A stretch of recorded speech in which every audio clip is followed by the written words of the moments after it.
Bentornati a questa nuova puntata di Albignasico Channel. Apriamo con una notizia breve. Domenica si è tenuta la giornata per la cura dei parchi pubblici, una manifestazione di collaborazione tra i cittadini che hanno piantato nei parchi di Albignasico 100 nuove piante e hanno creato 3 nuove aiuole. Il progetto di volontariato dal nome Albignasico Città del Verde, in collaborazione con i volontari Tutela Ambiente e Animali, con i Rangers d'Italia e gli Alpini di Albignasico, ha riscosso notevole partecipazione. Si è aperta anche quest'anno l'iniziativa Due Passi e una corsa per te e ha avuto inizio martedì 17 marzo. Vediamo il servizio. Due Passi e una corsa per te è giunta alla terza edizione riscontrando numerosa affluenza al primo appuntamento del 2015. Una bella occasione per stare insieme, si corre insieme, è anche un'opportunità, oltre che di sport, per socializzare e per divertirsi. Hai già partecipato a questa iniziativa? Che cosa ne pensi? Ho già partecipato l'anno scorso, è una bellissima iniziativa che coinvolge tutte le persone del comune e anche da fuori comune. È anche un momento di aggregazione in cui stare bene insieme. Per me è la prima esperienza, sono molto felice, non mi aspettavo tutta questa gente e veramente merita. È un'ottima iniziativa, la fanno ogni anno, molto bello partecipare, basta che vedete la partecipazione di tutti, una cosa da ripetere soprattutto per far unire tutti quelli che sono di Albignasico.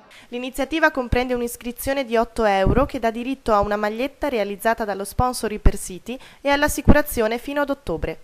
Tutto questo è possibile grazie al gruppo podistico Donatori di Sangue, ad Art Walking, ai Carabinieri Volontari, alla Federazione Italiana Amatori Sport per Tutti e a Sport Solidale.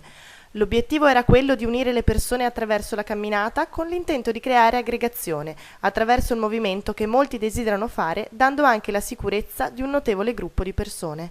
Questa iniziativa nasce 3 anni fa con un'associazione di Nordic Walking che in collaborazione con il sottoscritto, con l'assessorato allo sport, abbiamo pensato di dare il via a questo ormai che non si può più chiamare progetto, ma veramente ormai è diventata una bella realtà in Albignasico. Abbiamo raggiunto quote di 300-350 persone ogni martedì. Va a toccare parecchie parti del territorio e ci troviamo ogni martedì. Il ritrovo è alle 8 con partenza 8:30 di sera e ogni settimana anche con un percorso diverso, in maniera che così andiamo a toccare tutti i punti del territorio.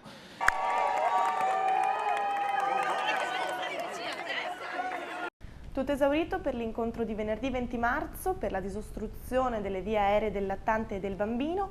Visto il successo di questa iniziativa, il Comune ha previsto una replica il 27 marzo alle ore 20:30 in casa delle associazioni. Mercoledì 25 marzo alle ore 20:45 in sala riunioni in municipio si terrà una serata dedicata alla spedizione alpinistica ad opera di 2 alpinisti veneti alla cima più alta dei 2 continenti americani. I protagonisti di questa esperienza sono Marco Di Tommaso e Samuele Santagiuliana.